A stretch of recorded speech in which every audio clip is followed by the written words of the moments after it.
Budget book ಅಲ್ಲಿ ನಾವೇನಾದ್ರೂ ಕೇಂದ್ರ ಸರ್ಕಾರನ ಟೀಕೆ ಮಾಡಿರೋದು, ಇವರು ಒಂದ್ ರೀತಿ ಸಂಘರ್ಷಕ್ಕೆ ಇಳಿದ್ಬಿಟ್ಟಿದ್ದಾರೆ. ಈ ಸಂಘರ್ಷದಿಂದ ಏನಾಗ್ತೈತೆ ಈ ಸಂಘರ್ಷ ಏನಾಗ್ತೈತೆ, ಸಿದ್ದರಾಮಯ್ಯನವ್ರಿಗೆ, ಗೌರವಾನ್ವಿತ ಸಿದ್ದರಾಮಯ್ಯನವ್ರಿಗೆ ಏನ್ ತೊಂದರೆ ಆಗಲ್ಲ, ಕಾಂಗ್ರೆಸ್ ಅವ್ರಿಗೆ, ಜನಕ್ಕೆ 7.5 ಕೋಟಿ ಕನ್ನಡಿಗರಿಗೆ ತೊಂದರೆ ಆಗ್ತೈತೆ. ಆ ದೃಷ್ಟಿಯಿಂದ ಈ ಸಂಘರ್ಷವನ್ನ ಬಿಟ್ಟು ಮತ್ತು ನಿಯಮಾವಳಿ ಏನಿದೆ ಆ ಪ್ರಕಾರ ಅವರು ತರಬೇಕಾಗಿತ್ತು, ತಂದಿಲ್ಲ. ನೀವು ಹಂಗೇನ ಹಾಗೆ ಅಂದ್ರೆ ನಮಗೂ ಮಣ್ಣೆ ಮಾಡಕ್ ಅವಕಾಶ ಕೊಡಿ. ನಾವು ಒಂದು ಮಣ್ಣೆಯನ್ನ ಮಾಡ್ತೀರಿ, ಕೇಂದ್ರ ಸರ್ಕಾರದ ಪರವಾಗಿ ನಾವು ಮಣ್ಣೆ ಮಾಡ್ತೀರಿ. ಅವಕಾಶ ಕೊಟ್ರೆ ಆಮೇಲೆ ಅದನ್ನ ಚರ್ಚೆಗೆ ಆಗ್ಲಿ ಬೇಕಾದ್ರೆ ನಾವು ಅದರಿಂದ ನಾವು ಯಾವುದೇ ಸಂಘರ್ಷವನ್ನ ಬಯಸೋದಿಲ್ಲ. ಕರ್ನಾಟಕಕ್ಕೆ ನ್ಯಾಯವನ್ನ ಮಾತ್ರ ಬಯಸ್ತಾ ಇದ್ದೇವೆ, ನ್ಯಾಯಕ್ಕಾಗಿ ಆಗ್ರಹ ಮಾಡ್ತಾ ಇದ್ದೇವೆ. ರಾಜ್ಯದ ಜನಗಳ ಹಿತವನ್ನ ಕಾಪಾಡುವಂತ ಪ್ರಯತ್ನ ಮಾಡ್ತಾ ಇದ್ದೇವೆ. ರಾಜ್ಯದಿಂದ ಆಯ್ಕೆ ಆಗಿರುವ ಸಂಸದರು ಅವರ ಕರ್ತವ್ಯವನ್ನು ಪದೇ ಬಜೆಟ್ ಅಲ್ಲೂ ಬೈಯೋದು, ಅಧಿವೇಶನ ನಡೆಯೋದ್ರಲ್ಲೂ ಬೈಯೋದು, ಎಲ್ಲ ಕಡೆ ಬೈಯೋದು ಆದ್ರೆ ಏನು ಅರ್ಥ ಕೇಳಿಸ್ತಾ ಇಲ್ಲ. ಕರ್ನಾಟಕದ ಜನಗಳ ಧ್ವನಿ, ಅವರ ಧ್ವನಿಯನ್ನ ಎತ್ತುವಂತ ಪ್ರಯತ್ನ ಅಧ್ಯಕ್ಷರೇ.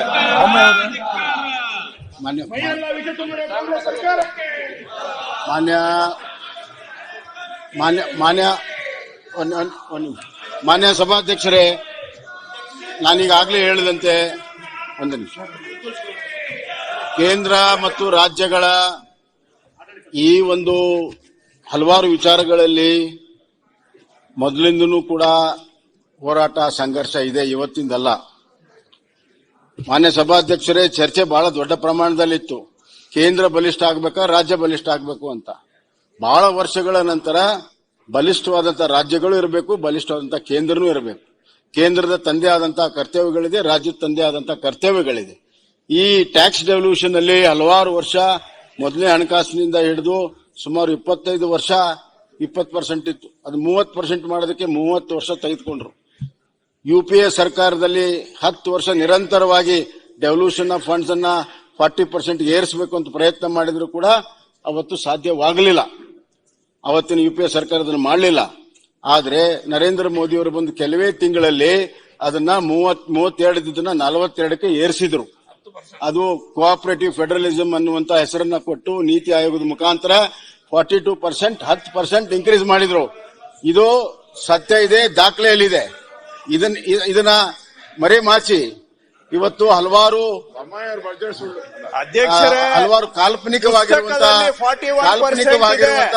ಅಂಕಿ ಸಂಖ್ಯೆಗಳನ್ನ ತೆಗೆದುಕೊಂಡು ಇವರೇ ಇದ್ದಾಗ ಹಣಕಾಸಿನ ಆಯೋಗ ರಚನೆಯಾಗಿ ಇವರಿದ್ದಾಗಲೇ ಅದರ ಚರ್ಚೆ ಆಗಿದೆ. ಹಣಕಾಸು ಆಯೋಗದ ಶಿಫಾರಸನ್ನು ಕೂಡ ಸಭೆಯಲ್ಲಿ ಸಮ್ಮಿಶ್ರ ಸರ್ಕಾರ ಇದ್ದಾಗ 5 ಜನ ಕಾಂಗ್ರೆಸ್ಸಿನ ಮಂತ್ರಿಗಳು 5 ಜನ ಕಾಂಗ್ರೆಸ್ಸಿನ ಮಂತ್ರಿಗಳು ಅಂತಿಮ ಸಭೆಯಲ್ಲಿ ಪಾಲ್ಗೊಂಡಿದ್ದಾರೆ. ಇದೇ ಕೃಷ್ಣ ಬೈರೇಗೌಡರ ಸಮೇತವಾಗಿ ಪಾಲ್ಗೊಂಡಿದ್ದಾರೆ. ಅವತ್ತು ಯಾವ ಚಕಾರ ಎತ್ತಲಿಲ್ಲ, ಅದರ ವಿರೋಧ ಮಾಡಲಿಲ್ಲ. ಅವತ್ತು ಬಾಯಿ ಮುಚ್ಚಿಕೊಂಡು ಸುಮ್ಮನೆ ಇದ್ರು, ಸೈಲೆಂಟ್ ಆಗಿದ್ರು. 15ನೇ ಹಣಕಾಸು ಇವತ್ತು ಆಗಿ 2.5 ವರ್ಷ ಆಗಿದೆ. 2.5 ವರ್ಷ ಕೇವಲ ರಾಜಕಾರಣ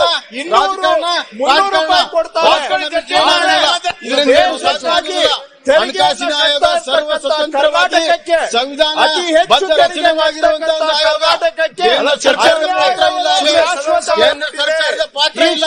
ಆದ್ರೂ ಕೂಡ ಕೇಂದ್ರವನ್ನು ವಿರುದ್ಧ ನಾವು ಮಾಡ್ತಾ ಇದ್ದೇವೆ. ಕಾಂಪನ್ಸೇಷನ್ 14% ಯಾವುದೇ ರಾಜ್ಯ ಕೊಡೋದ್ರ ಬಗ್ಗೆ 14% ಕಾಂಪನ್ಸೇಷನ್ ತೆರಿಗೆ ಪರಿಹಾರವನ್ನ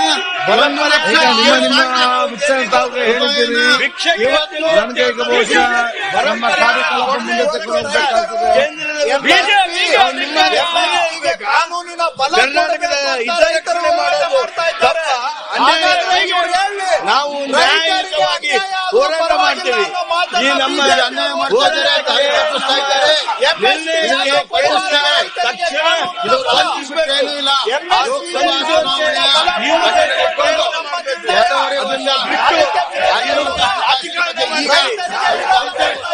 ವೈಫಲ್ಯವನ್ನ ರಾಜ್ಯ ಸರ್ಕಾರ ಈಗ ಕಾರ್ಯದರ್ಶಿ ಅವರು ಇವತ್ತು ಈಗ ನಾನು ಮತ್ತೊಮ್ಮೆ ತಾವೆಲ್ಲ ತಮ್ಮ ಆಸನಕ್ಕೆ ಹೋಗಿ ಚರ್ಚೆ ಮಾಡುವ ಸೋಮವಾರ ನಮಗೆ ಉತ್ತರ ಕೊಡ್ತಾರೆ. ತಾವೆಲ್ಲ ತಮ್ಮ ಆಸನ ಸ್ವೀಕರಿಸಬೇಕಂತ ನಾನು ಕೇಳ್ಕೊಳ್ತೀನಿ. ಇಲ್ಲದೆ ನಾನು ನನ್ನ ಕಾರ್ಯಕಲಾಪವನ್ನು ಮುಂದೆ ತಕೊಂಡು ಹೋಗ್ಬೇಕಾಗ್ತದೆ. ಸರ್ಕಾರ ನಾನು ಮತ್ತೊಮ್ಮೆ ನಿಮ್ಮನ್ನೆಲ್ಲ ನಾನು ರಿಕ್ವೆಸ್ಟ್ ಮಾಡ್ತಿದ್ದೇನೆ, ಕೆಳಮಟ್ಟದ ರಾಜಕಾರಣ ತಾವೆಲ್ಲರೂ ತಮ್ಮ ಆಸನ ಸ್ವೀಕರಿಸಬೇಕು. ಕಾರ್ಯಕಲಾಪವನ್ನು ನಡೆಸಲಿಕ್ಕೆ ತಾವು ತೀವ್ರವಾಗಿ ಅನುಕೂಲ. ಖಂಡಿಸ್ತೇವೆ. ಪ್ರಶ್ನೋತ್ತರ ವೇಳೆ ಇದೆ, ಕಾಲಿಂಗ್ ಅಟೆನ್ಷನ್ ಇದೆ, ಒತ್ತಾಯವನ್ನು ಮಾಡ್ತೇವೆ. 69 ಚರ್ಚೆ ಮಾಡ್ಲಿಕ್ಕೆ ವಿಚಾರಗಳಿದೆ, 2 ಬಿಲ್ ಪಾಸ್ ಮಾಡ್ಲಿಕ್ಕಿದೆ. ಇದಕ್ಕೆಲ್ಲ ತಾವೆಲ್ಲ ಸಹಕಾರ ಕೊಡ್ಬೇಕಂತ ಹೇಳಲಿಕ್ಕೆ ನಾನು ಇವತ್ತು ಬಯಸ್ತೇನೆ. ನಡೀತಾ ಇಲ್ಲ ಸದನ. ಈಗ ಕಾರ್ಯದರ್ಶಿ ಅವರು ತನ್ನ ವರದಿಯನ್ನು ಸಲ್ಲಿಸುವುದು. ಮೊನ್ನೆ ಮಾಡಿದ್ದಾರೆ ಅದನ್ನ. ವಾಪಸ್ ಪಡಿಬೇಕು. ಇನ್ನು ನಮ್ಮ ಚಾನೆಲ್ ಸಬ್ಸ್ಕ್ರೈಬ್ ಮಾಡಿಲ್ಲ ಅಂದ್ರೆ ಈಗಲೇ ಸಬ್ಸ್ಕ್ರೈಬ್ ಮಾಡಿ, ಶೇರ್ ಮಾಡಿ, ಲೈಕ್ ಮಾಡಿ.